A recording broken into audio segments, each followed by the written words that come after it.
We are launching a new weekly segment on WIS News at 5 called Women, Wealth, and Wisdom. Every Wednesday, we'll answer your questions about money, debt, and getting your finances on track. Karen Jenkins, financial expert and author of the book Nobody Told Me, is helping us kick it off today, talking Money 101. Good to see you. Thank you, Judy. I'm excited about this because so many women are intimidated by managing their finances. In a lot of cases, in many cases in the household, the man is the one that normally takes care of the finances.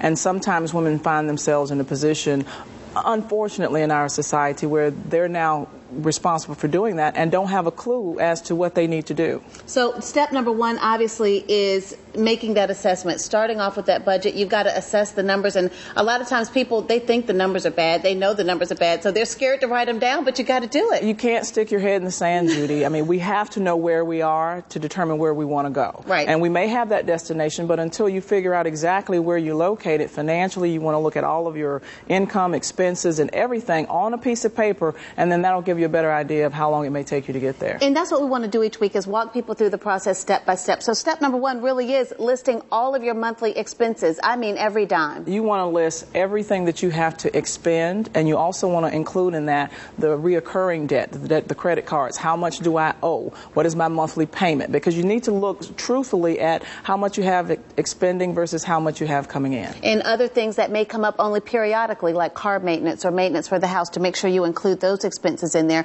Then you've got to track your monthly income. You have to track the monthly income because you want to make sure that at the end of the day you have enough income to cover those expenses. And you were right, those income or the expenses that happen not every month are the ones that tend to bite us. And so once you do that, obviously you're going to subtract the expenses from the income to come up with either that net income or to see that you're in the hole, and you're going to look at some adjustments you have to make down the line. And we're going to follow this process every week. But what we want to do is extend an invitation to one of our viewers. Sometimes, as we said, this process can be overwhelming. So you're actually going to work with one viewer one-on-one to help them get their budget on track. So They need to go to WISTV.com, shoot us an email, let us know why you need help with your finances, and next week we're going to focus on short and long-term goals, right? This is correct. Short goals and long-term goals, always very important. Karen, thank you so much. We look forward to it. Women, Wealth, and Wisdom every Wednesday. Thank you. Thank you. Stay with us. We'll be right back.